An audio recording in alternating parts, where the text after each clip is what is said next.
You have done well, Hastings. Perhaps a misstep or two here or there, but overall I give you high marks indeed. Thanks, Poirot. Very decent of you. But now, your mettle will be tested. Recall where each suspect was last seen. I have marked their positions on the map here. As you probe their alibis, we will update the map so that perhaps you can see who had the most opportunity to kill Madame Musher. And do not neglect the inhabitants of Leathercombe Bay. They may also have information of importance. I'll be thorough, old man. You can count on me. Excellent!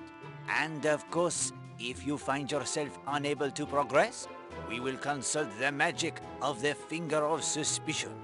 Magic my eye. But at any rate, it's time now for a fifth clue to its secret. The clue is magnet. Magnet. At last, a clue that suggests something useful. I am glad the clue it pleases you. I shall place it next to the Finger of Suspicion. Use it as you will. When you are ready, my friend, we will return to Seadrift Island. It is now late morning. The time it is precisely 11:40 when the rowboat with Patrick Redfern at the oars and Emily Brewster in the bow rounds the headland into Cutter's Cove. Hello? Who's that?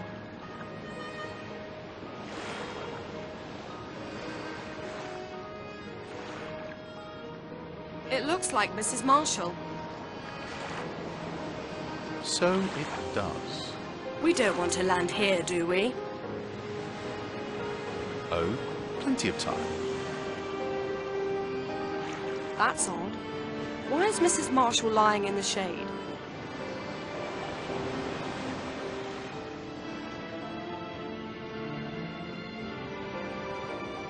Hello, Elena?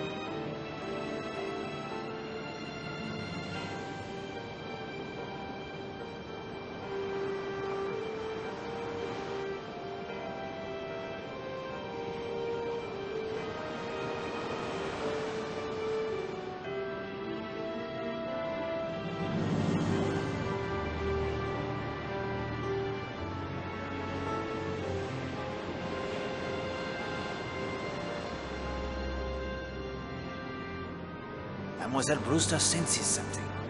The body, the way it lies. There is something unnatural in the angle of the outspread arms. Elena?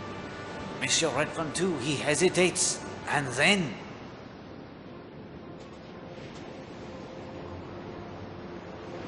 No.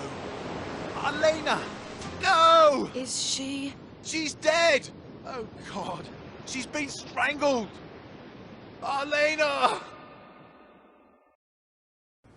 I was in my room, as yet unaware of the tragedy.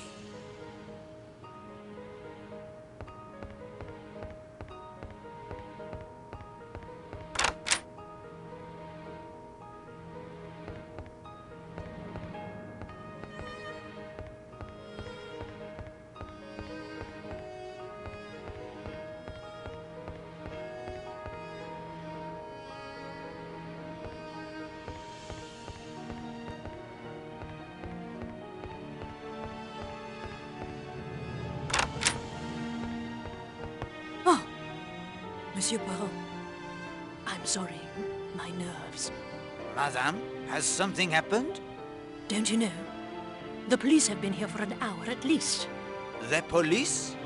In Cutter's Cove. It's Mrs. Marshall. She's been murdered. Please, please excuse me.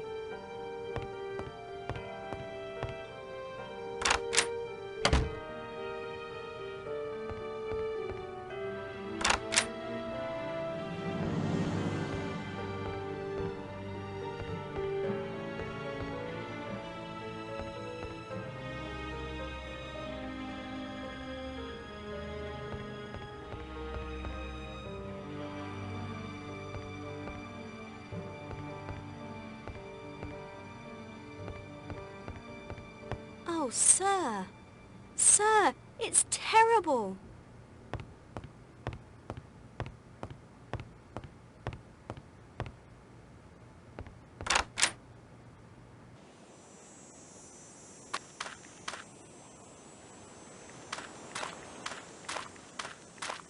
Please, not now, Monsieur Poirot.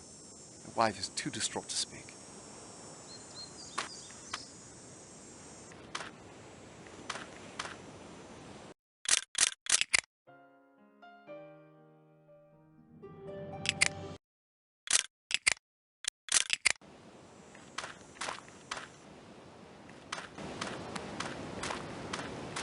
Mr. Poirot, there you are. Mademoiselle, what has occurred? It's Mrs. Marshall. Mr. Redfern and I found her in Cutter's Cove. She's been strangled. Mademoiselle, may I ask you a question? Certainly. Can you row me to Cutter's Cove? Mr. Poirot, after your efforts to find Millie's killer, I'll row you any time you like. You need only ask me. Climb in.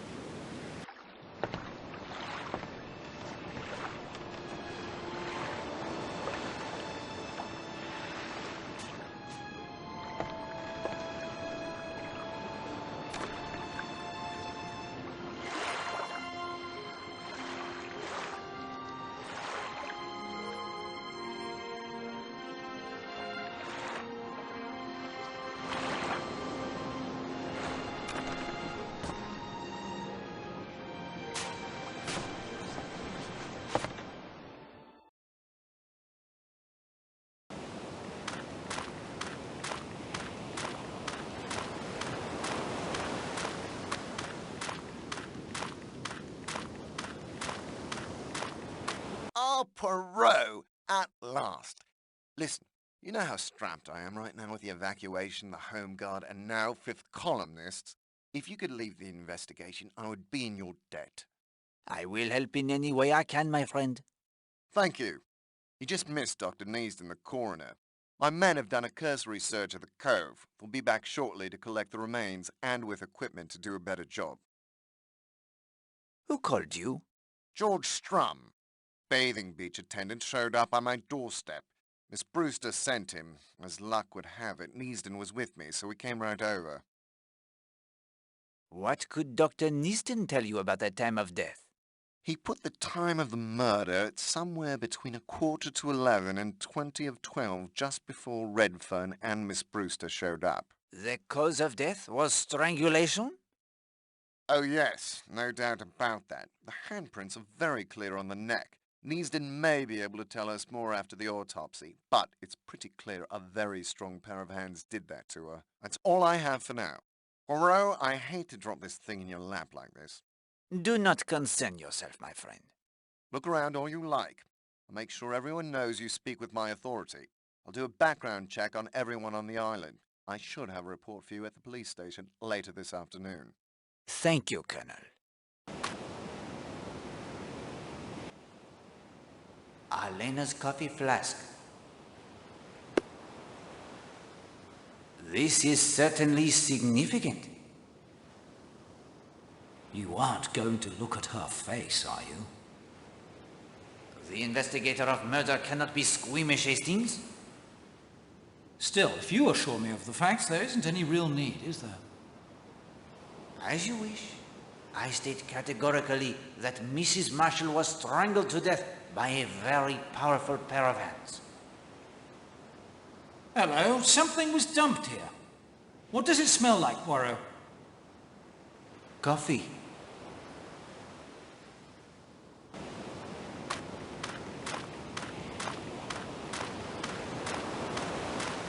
What? Oh, Poirot. May I put to you some questions, Monsieur Redfern? How did you and Mademoiselle Brewster come to be rowing together? I asked Miss Brewster if I could join her. Why did you do that? Monsieur Redfern, there is no longer the luxury of playing the little games. Now is the time for truth. Elena and I were accustomed to swimming together each morning. When I didn't see her on the beach, I went looking for her. She wasn't up at the hotel. I saw Miss Brewster getting the rowboat ready. That's when I got the idea that if we rowed around the island, I might find her, Elena. I offered to row first. We set off. What time did you arrive here? Sometime before 12. I don't know exactly. Tell me what you thought when you saw Mrs. Marshall. Well, I was put out of it, mustn't I? I couldn't understand why she hadn't met me. I couldn't understand it at all. I rode for the beach. I wanted to find out what she was doing. What happened after their boat beached? I called out to her, but she didn't answer. She just lay there. I went over to her. There was something strange. She was so still. I knelt beside her, touched her hand, then her arm. She didn't react at all. Then I lifted her hat. My God, her face. It was dark, mottled, and those marks. Handprints on her neck. Steady. I'm sorry. She was so beautiful. How could anyone spoil that? Who went for help? Miss Brewster, I had this idea. I wanted to protect Elena. It's stupid, I know. She was beyond anyone's protection. I sat near her, then couldn't take that anymore. I came over here and waited until the police arrived. Is there anything you saw or thought that might help us? I'm sorry. Let me think. Take your time. There was one thing. I heard a noise while I was still over near Elena. What was it? A clatter on the rocks near the ladder. Something falling. Not a rock, though. Something light. I may have more questions for you later.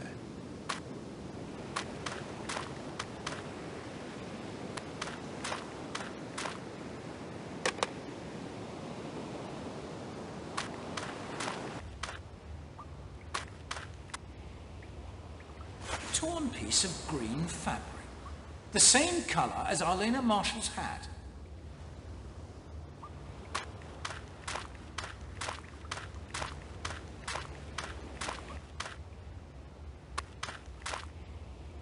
A smashed bottle with a bit of fluid left in it. And the fluid has the distinctive odor of an expensive perfume? That mud looks like it was placed there deliberately. And there's something shiny underneath.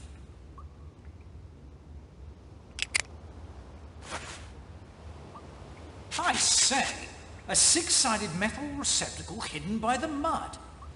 The mud must have been applied fairly recently, and the metal looks shiny, almost new. And that shape, it reminds me of something. It's like the receptacle for a winch handle you find on the masts of some sailboats to winch the sail up and down. Looks like a dart. The carving is quite old.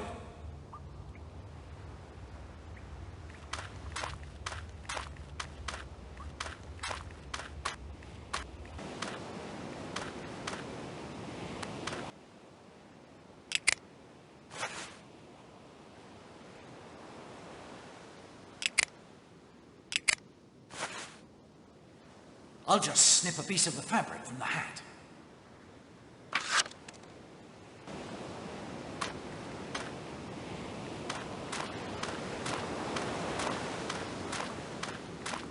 I would like to put to you the questions, if I may. Of course. How did you and Monsieur Redfern come to be rowing together? After you saw me at Rocky Bar, I changed and was about to set out on my morning row when Mr. Redfern asked if he could join me. What time did you arrive here? We arrived on the beach at 11:45. We must have come in sight of the cove 5 minutes before that. Tell me what you thought when you saw Mrs. Marshall. Nothing at first. I assumed she was sunning herself. And then?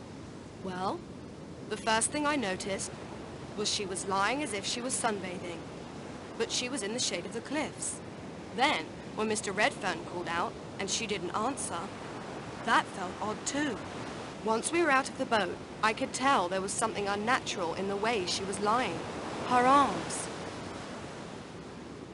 What time was this? He wanted to row right round the island, so I checked my watch. It was not quite 11:30. Did Monsieur Redfern often accompany you? No, this was the first time. If you ask me, he was looking for Mrs. Marshall. He volunteered to take the oars first. What happened after the boat beached? Mr. Redfern and I approached Mrs. Marshall. I could see he thought the situation wasn't right as well. He knelt beside her, touched her hand, then her arm, then he started to lift her hat. He saw her face and cried out. Who went for help? I did. We both knew someone had to. I'm not the kind of woman who would ever admit to feeling fear, but I was secretly thankful when Mr. Redfern offered to stay with the body. I understand perfectly, mademoiselle. You must have reproached yourself. Is there anything you saw or thought that might help us? No, I don't believe so. Yes, there is something. She was strangled, just like Millie and the other woman, Alice Corrigan. 3 women strangled in South Devon within a few months of one another. Can that be just coincidence? Anything is possible, mademoiselle. But I will agree that coincidence in this case seems highly unlikely. I may have more questions for you later. Of course. Can you row me back to the bathing beach? Of course. Would you like to leave now? Yes, thank you.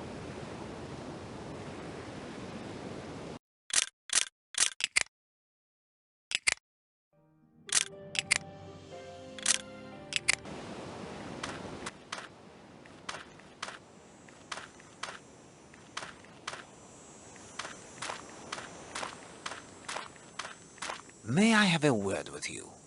Colonel Weston told us to cooperate with you, Mr. Poirot, and of course we will, in any way we can. But this has been a very bad shock to me, and Mr. Gardner's always very, very careful of my health. Isn't that so, Oakley? Yes, darling. Mrs. Gardner is very sensitive. I appreciate you speaking with me. You spent the morning here, overlooking the beach? Yes, we did. And not the slightest idea in our minds of what was happening just around the corner in that little cove. And you were here the entire time? Yes, both of us. From nearly 10:25, until Oakley went to play tennis at 12. Isn't that right, Oakley? Well, not exactly. I did run off to fetch your purple wool, if you'll remember. That was around 11 by the hotel clock. It took quite a few minutes to find it, I'm afraid. 15 minutes, possibly 20. No more than 10 minutes, surely. I barely missed you. Methinks she protests too much, Poirot. What is she frightened of? It is a question we must learn the answer to, my friend. Did you see Madame Marshall at all today? We? But that is to say, no. I said to Oakley, why, wherever can she have got to this morning? First her husband comes looking for her, and then that good-looking young man, Mr. Redfern. I always wondered, why must he go running after that woman when he has that nice, pretty wife, all of his own, didn't I, Oakley? Yes, darling. She can babble all she likes, but I heard that hesitation, Poirot. Did you notice anything that might have a bearing upon the case? Why, no, I don't think so. Just that she was always around with young Redfern. Anyone can tell you that. Did her husband mind, do you think? Captain Marshall is a very reserved man. That is all the questions I have for the moment.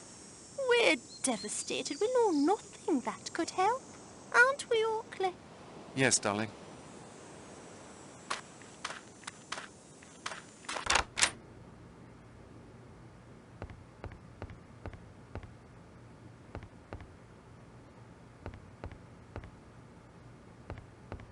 Madame Castle. Mr. Poirot, Colonel Weston has informed me that I am to give you my full cooperation. He suggested that I allow you access to whatever you need in the hotel, no matter how private. I hope that does not distress you unduly, madame. Well, my duty to the owners, but I have little choice. Here is the master key. This will unlock any door in the hotel. Merci, madame. Can you account for your movements between 11:15 and 12 this morning? Well, from 10 o'clock till 11:15, I was seeing to it the staff were all performing their duties. Then the dining room was cleared and made ready for luncheon. That was until noon. It was a very ordinary morning, and until... Quite so. Did you notice any of the guests behaving unusually? Let me think. Mr. Redfern seemed agitated, underfoot, asking if anyone had seen Mrs. Marshall. What time was this? Between 10 and 10:30, I would say. Tell me about the sandwiches and flasks of coffee prepared for the guests this morning. Mr. Lane asked for sandwiches and coffee. He was planning on hiking, I believe. Mrs. Marshall asked for coffee only. Those were the only requests this morning. How early are they put out on the table in the dining room? Directly after breakfast. No later than 9:30. I wonder if you would excuse me, This has quite unsettled me, I'm afraid. Of course, madam. She's rattled by more than the murder. You are correct, Hastings. The idea that I would have access to anything here in the hotel obviously includes the contents of her safe. Think she'll do a bunk? If she makes the... what was it you said? Think she'll try to sneak away? Oh, yes indeed. It is good that Colonel Weston is prepared to have her followed.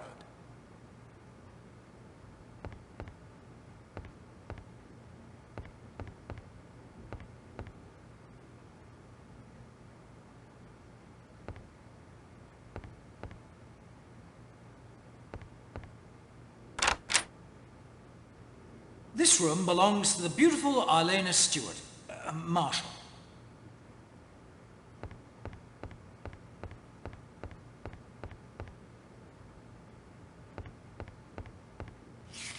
This looks important. I will keep it in my notebook.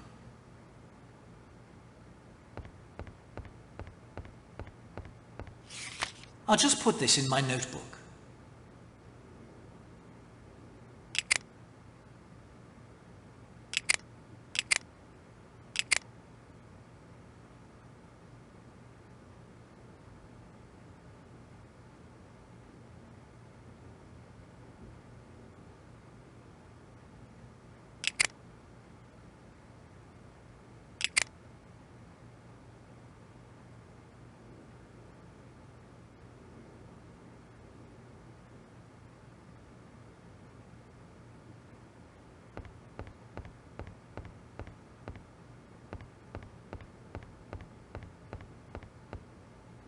I say, old man, are we looking for anything in particular in here?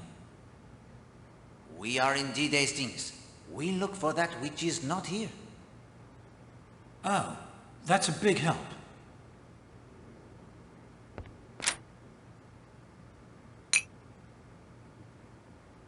Arlena Marshall's most delightful and expensive perfume. It is the same as that which we found in the cave.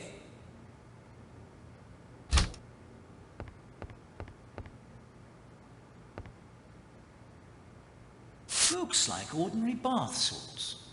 Poirot, open the lid. I cannot, Hastings. The lid, it is screwed on most tightly. There are red hairs caught in the bristles. No mistaking that color.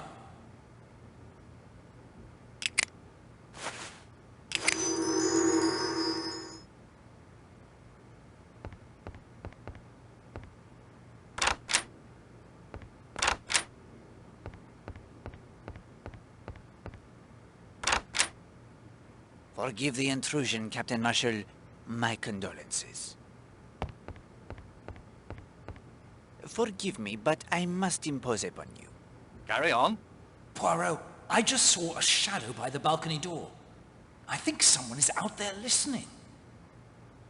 Ah, well, we will let them listen, I think. Mrs. Marshall was your second wife? Yes, You have been married how long? just over 2 years. The marriage? It was a happy one? Certainly. Have you any idea who might have killed your wife? None whatever. Had she any enemies? Possibly. I say. Oh? Don't misunderstand me. Arlena was an actress. She was also a good-looking woman. She aroused a certain amount of jealousy, envy, hatred, malice. From men as well as women? Mostly women. Was Mrs. Marshall previously acquainted with anyone in this hotel? I believe she had met Mr. Redfern before, at some cocktail party. How did you spend your time this morning? I breakfasted downstairs at 10 minutes after 9 o'clock. After that, I went down to the bathing beach where I saw you. I had a quick bathe. Let me see. At about 20 minutes to 11, I returned here to type some letters. I typed until 10 minutes to 12. I then changed into tennis kit as I had a date to play tennis at 12. Who else played the tennis? Mrs. Redfern, Miss Darnley, and Mr. Gardner. I went down at 12 o'clock. Miss Darnley was there. Mr. Gardner and Mrs. Redfern arrived a few minutes later. We played for about an hour. Just as we came into the hotel afterwards, I got the news. When was the last time you saw your wife? 9 o'clock. She was in her room opening her letters. What was her manner? Unusual at all? No, perfectly normal. Did she mention at all what were the contents of the letters? No. You did not, pardon me, object to your wife's friendship with Monsieur Redfern? I wasn't in the habit of criticizing my wife's conduct. You did not protest or object in any way? Certainly not. Packet of lies. We overheard them arguing. You will not deny then that Monsieur Redfern admired your wife? He probably did. Most men did. She was a very beautiful woman. You were persuaded there was nothing personal in the affair? I never thought about it. Utter rot. Did your wife leave a will? You know, I'm not sure. Her solicitors? Barkett and Applegood, Bedford Square. They handled all of her business affairs. Was she well off? Well, yes, her career was very successful, as I've told you. I would expect she was worth in the neighborhood of £50,000. Then you would call your wife a rich woman? I'll say. I suppose she was, really. See here, Poirot. Aren't you getting a good way from the essentials of this business? What I believe or don't believe is surely not relevant to the plain fact of murder. You do not comprehend, Captain Marshall. There is no such thing as the plain fact of murder. Murder springs 9 times out of 10 out of the character and circumstances of the murdered person.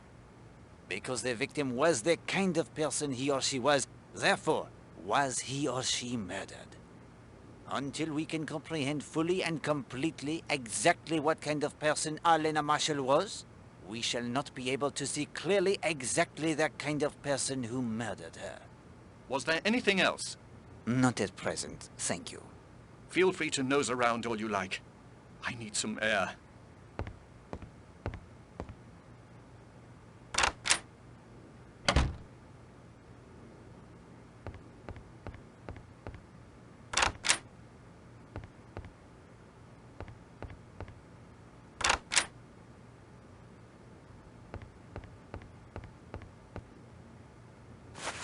That's a rather nasty-looking stick pin.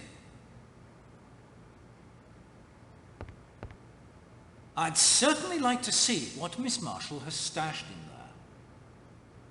Then the combination to the box, it must be found. Trial and error will not open it.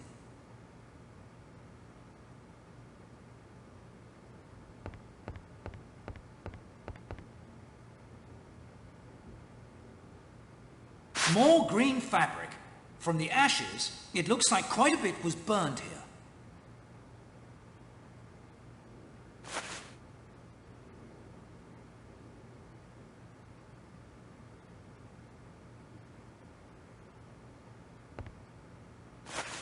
Linda's watch. It agrees with yours exactly, Poirot. Therefore the watch, it is correct to the second.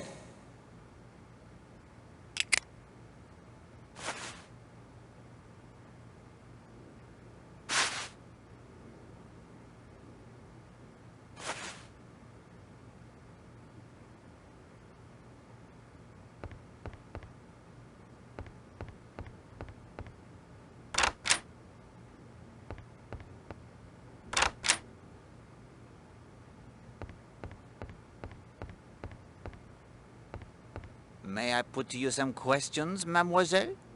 Of course, I'll do anything I can to help. Could you please tell me of your movements this morning?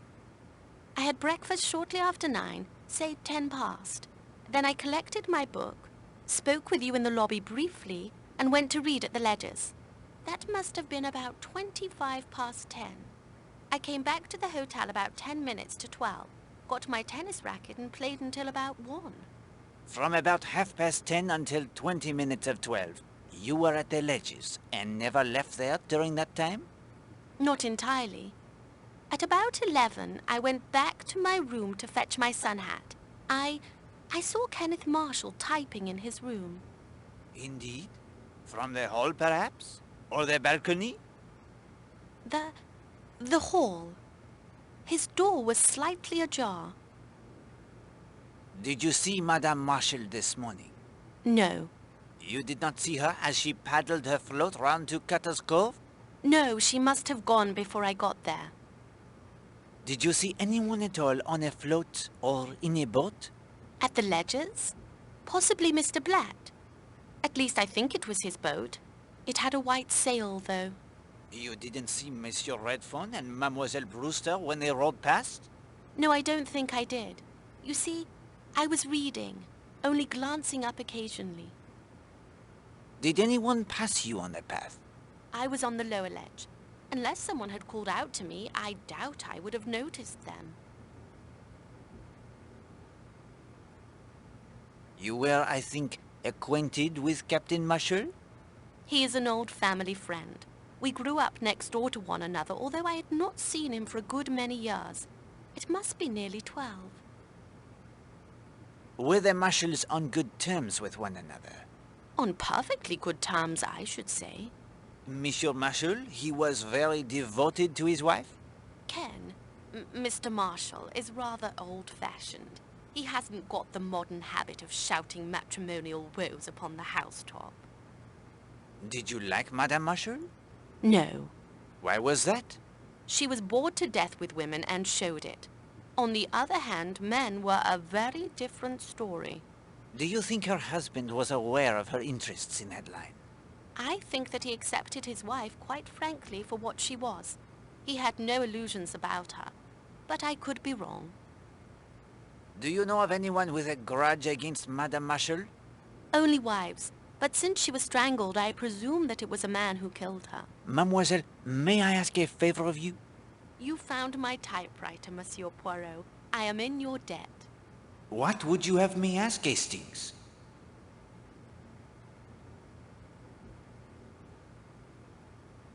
Could you compare some pieces of fabric for me? I would be happy to. Fabric is something I know quite a bit about. Merci. The perfect favor to ask. You are learning to exercise their little gray cells with great skill. It would seem the obvious request. This cut piece is fine silk. From a lady's hat, I would say. The torn bit is rayon, inexpertly dyed. And this burnt piece is from the same rayon as the torn fabric. Many thanks, mademoiselle. I thank you for your cooperation.